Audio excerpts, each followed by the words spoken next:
welcome to another edition of Hanging with These Nuts. Today's episode we got my main man, Mr. Jack Sabolich. Jack, how you doing? How you doing? How you doing, man?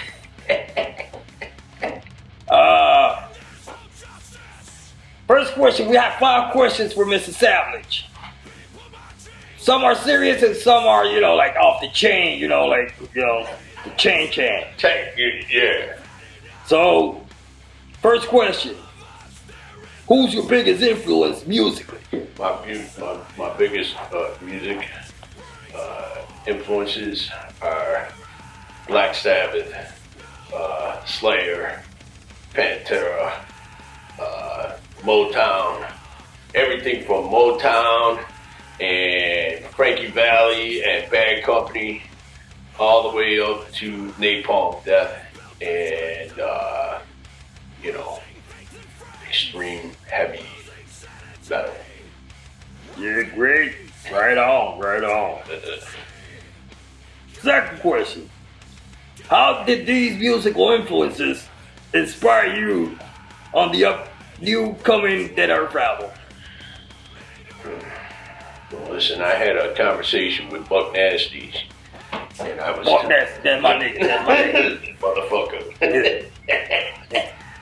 That fuck tooth motherfucker. The influences actually, the way I structure a song is based off of like the classic style of writing, like these influences I named. Even with like the Rolling Stones and Pink Floyd and the Beatles and stuff like that. I mean,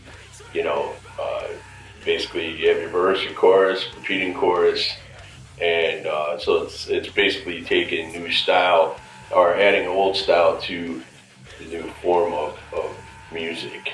And I also was influenced by like a lot of funk and stuff like that, which helped, with the rhythm. And I'm also influenced by bad guys too. Yeah. Right on.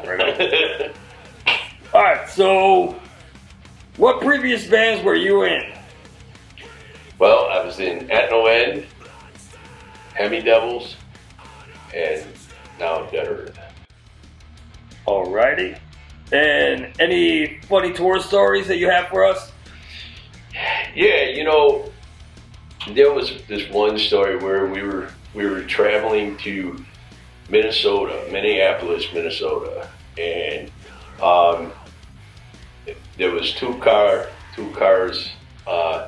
following each other, and I was in the car with the guitar player, and the bass player and the drummer were in the car in front of us, and all the way from Ohio to Wisconsin to Minnesota was. Their car looked like Cheech and Chong, man. There was just smoke billowing out of the windows the whole way there. Hotboxing. So yeah, exactly. Exactly. Hotboxing or clam bake. Yeah. So they were clam baking the whole way there. So when we hit Wisconsin, we stopped off at this restaurant, and it was it was like around 5 o'clock, 5:30 on a Friday, and so we went in to this restaurant, and we all have long hair and wearing Slayer t-shirts and fucking pentagrams and all that shit on our hoodies, and we walk in and everybody's wearing like ties and all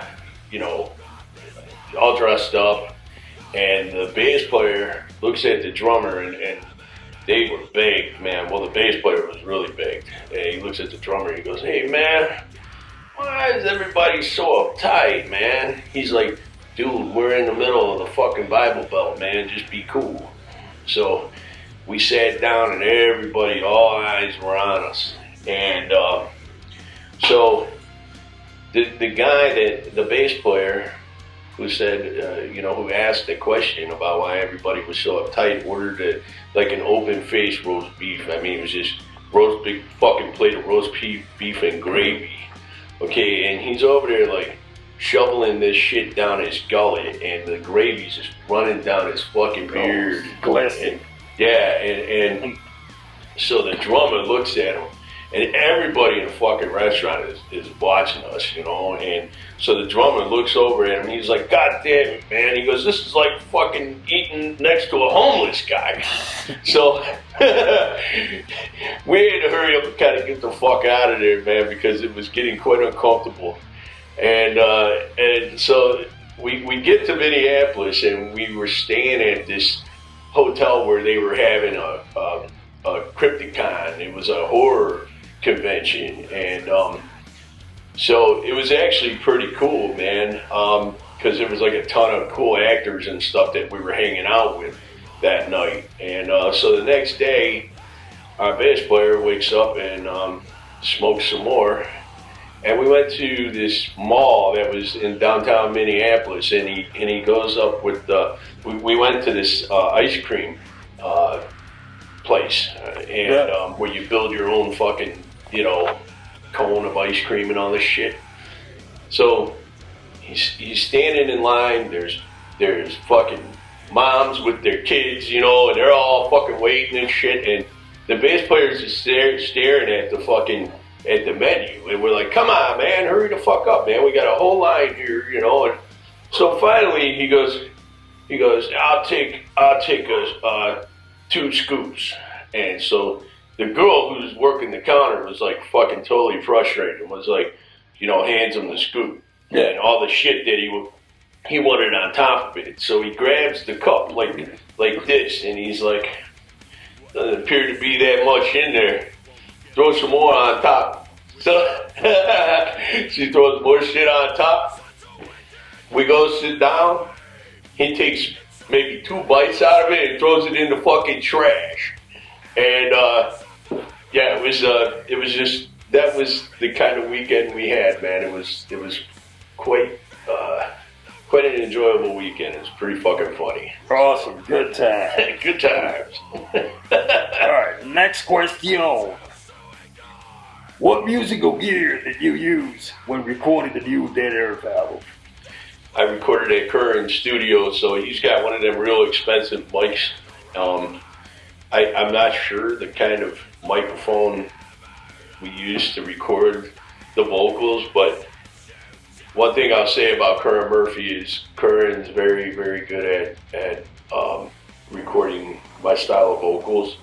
There's only one other person in town that's very good at recording my vocals, but Curran has always been on point with how to record aggressive vocals. There's not too many people that are very good at that, and because, you know, you have to compress the hell out of, you have to use a lot of compression and stuff like that on vocal style like mine.